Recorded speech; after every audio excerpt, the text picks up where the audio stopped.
Welcome to my channel, TheProperGuidance. আমি Pamela Mam আজকে তোমাদের জন্য নিয়ে এসেছি ক্লাস 9 কোষে দেখি 12 এর পেজ নাম্বার 192 এর কোশ্চেন নাম্বার 17 1 থেকে 16 আমার অলরেডি প্রুভড আর কয়েকটা বাকি আছে তাহলেই এক্সারসাইজটাও কমপ্লিট হয়ে যায় যারা আমার ক্লাস রেগুলার দেখো তারা তো দেখোই আর নতুন যদি কেউ থাকো তাদের উদ্দেশ্যে বলছি আমার কিন্তু ক্লাস 9 এর সমস্ত উপপাদ্য প্রমাণ করানো হয়ে গেছে এখন কোষে দেখি 12 running. Okay, so let's start today's class. Question number 17. দেখো কি বলেছে ABCD একটি সামান্তরিক এবং ABCE একটি চতুর্ভুজ AC কর্ণ ABCE ক্ষেত্রটিকে দুটি সমান অংশে বিভক্ত করে প্রমাণ করো AC সমান্তরাল DE ভীষণ ইজি একটা প্রুফ ভালোভাবে ছবিটা দেখো ABCD এটা একটা সামান্তরিক বলে দেওয়া আছে আর ABCE এটা একটা চতুর্ভুজ যে কোনো চতুর্ভুজ যার ABটা কমন BCটা কমন এই দুটো বাহু আলাদা হলো তা এই একটা চতুর্ভুজ আর এটা একটা সামান্তরিক সামান্তরিক নিজেও একটা চতুর্ভুজ কিন্তু যেহেতু সামান্তরিক তার কিছু বিশেষ ধর্ম থাকবে এটা সেরকম কোনো আলাদাভাবে কিছু বলে দেওয়া নেই জাস্ট একটা চতুর্ভুজ বলে দেওয়া আছে বর্গক্ষেত্র আয়তক্ষেত্র কোনো কথা বলে দেওয়া নেই এবার দেখো কি বলছে যে এই যে AC কর্ণ AC কর্ণটা দেখো ABCD যেমন কর্ণ তেমনি ABCE এরও কর্ণ এখানে একটা বৈশিষ্ট্য বলে দেওয়া আছে সেটা হচ্ছে ABCE ইকুয়ালস টু হচ্ছে ACE কিভাবে কারণ হচ্ছে এই কর্ণ বলেছে কি এই কর্ণটা ABCE চতুর্ভুজকে দুটো সমান ক্ষেত্র বিশিষ্ট দুটো ক্ষেত্রে ভাগ করেছে এটা আমাকে বলে দেওয়া আছে হলো আচ্ছা তা লেখো প্রদত্তটা কি প্রদত্ত হচ্ছে দেখো এতদিন ধরে জিওমেট্রি পড়ছো এতদিন অভ্যেস হয়ে যাওয়ার কথা প্রদত্ত হচ্ছে যেটা দেওয়া থাকে তাহলে দেখো ABCD একটি সামান্তরিক ও ABCE একটি চতুর্ভুজাকার ক্ষেত্র AC কর্ণ ABCE কে দুটি সমান অংশে বিভক্ত করে DE যুক্ত করি প্রামাণ্য হচ্ছে AC সমান্তরাল DE আমাকে দেখাতে হবে AC DE এর সমান্তরাল সরলরেখা প্রমাণে চলে এসো দেখো যেহেতু ABCD একটা সামান্তরিক আগে ছবিতে দেখো তারপর লেখাটা দেখো যেহেতু ABCD একটা সামান্তরিক তাহলে সামান্তরিকের কর্ণ কি করে কোন সামান্তরিকের কর্ণ সামান্তরিককে দুটি সর্বসম ত্রিভুজে বিভক্ত করে এটা আমরা জানি শিখে এসেছি তাহলে দেখো এবার এখানে দেখো ABC equals to ACD ABC ACD সর্বসম আর এর আগের উপপাদ্যগুলো কোয়েশ্চেন আনসার পড়াতে গিয়ে আমি বলেছি যে দুটো ত্রিভুজ যদি সর্বসম হয় তারা সব সময় কিন্তু সমান হবে মানে ক্ষেত্রফলও তাদের সমান হতে বাধ্য যদি সর্বসম হয় কিন্তু দুজনের ক্ষেত্রফল সমান হলেই তারা যে সর্বসম হবে এটা সব ক্ষেত্রে সমান নয় হতেও পারে নাও পারে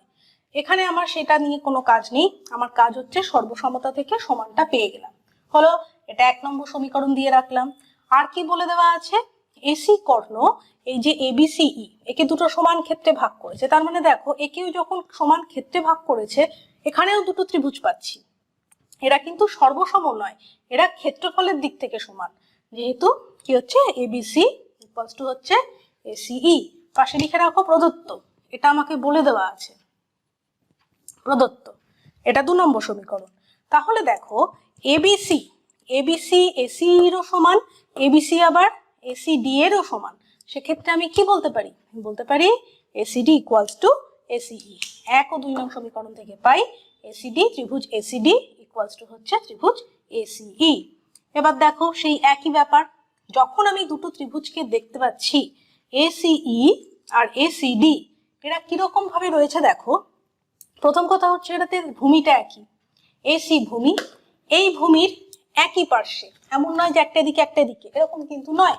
AC তার একই দিকে রয়েছে দুজনের ক্ষেত্রফল সমান এবং দুটো সরলরেখার মাঝখানে রয়েছে সেটা হচ্ছে একটা হচ্ছে AC আর একটা হচ্ছে DE দেখো দুটো ত্রিভুজেরই যে শীর্ষবিন্দু D আর E এরা কিন্তু DE সরলরেখাকে টাচ করে আছে রাইট তাহলে আমরা কি বলতে পারি যেহেতু দুজনের ক্ষেত্রফল সমান এবং একই ভূমির একই পার্শ্বে অবস্থিত তাই আমরা বলতে পারি DE সমান্তরাল AC দেখো এখন লিখে দিয়েছি যে যেহেতু ত্রিভুজ ACD এবং ACEA একই ভূমি AC এর একই পার্শ্বে এবং AC ও DE এর মধ্যে অবস্থিত এবং ACD ইকুয়ালস টু ACE সুতরাং DE সমান্তরাল AC আমাদের প্রমাণিত এখানেই হলো ওকে ভীষণ ইজি শুধু একটু দেখে নিতে হবে যে কি কি বলা আছে তোমরা এটা লিখে নাও। আর যদি আমার ক্লাস ভালো লাগে প্লিজ একটু লাইক করো, একটু বেশি বেশি করে শেয়ার করো, আর প্লিজ সাবস্ক্রাইব মাই চ্যানেল। আমার চ্যানেল সাবস্ক্রাইব করা থাকলে এরপরে যত ইম্পর্টেন্ট টপিক আসবে নেক্সট ভিডিওগুলো তোমাদের কাছে নোটিফিকেশন পৌঁছে যাবে। ওকে, আর একটা জিনিস, এটা যেহেতু ম্যাথমেটিক্স তোমরা একটু ভালোভাবে প্র্যাকটিস করো। প্র্যাকটিসটা কিন্তু এখানে ভীষণ দরকার। যত বেশি প্র্যাকটিস করবে ততই ব্যাপারটায় তোমরা এক্সপার্ট হয়ে যাবে। আর অঙ্ক কিন্তু হাতে করে না করলে, শুধুমাত্র ভিডিও দেখে চলে যাব এরকম কিন্তু ভেবো না। আর খাতা দেখে পড়েও কিন্তু হয় না, বুঝে বুঝে নিয়ে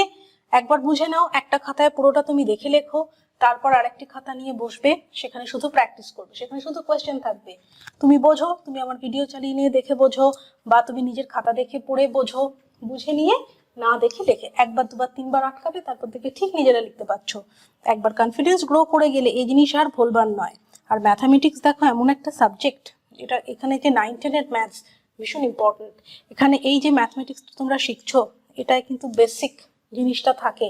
যখনই পরবর্তীকালে তোমরা যদি সায়েন্স নিয়ে নাও পড়াশোনা করো, তাহলেও বিভিন্ন যে এন্ট্রান্স হয়, হ্যাঁ, যেখানে এন্ট্রান্সগুলো হয়,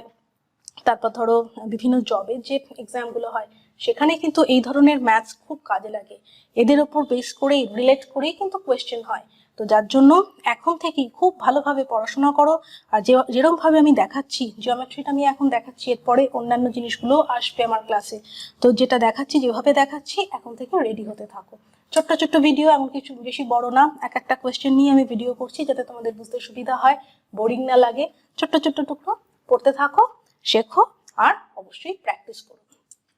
কোথাও যদি বুঝতে অসুবিধা হয় আমাকে কমেন্ট করবে, আমি বলে দেবো যদি কোনো জায়গায় অসুবিধা হয়। কারণ দেখো, এটা ভার্চুয়াল ক্লাস, আমি তো তোমাদের দেখতে পাচ্ছি না, এটা তো ক্লাসরুম নয় যে তোমাদের মুখগুলো দেখে বুঝবো যে কতটা বুঝতে পেরেছো কি পারোনি।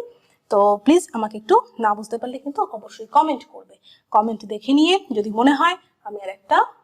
ডাউট ক্লিয়ারেন্স ক্লাস আপলোড করে দেবো, আর ছোট্ট কোনো সমস্যা হলে আমি কমেন্টেই তোমাদের ক্লিয়ার করে দেবো। দেখো, শেখার সময় শিখে নিলে এক্সামে গিয়ে কোনো প্রবলেম থাকে না, তাই না? ওকে,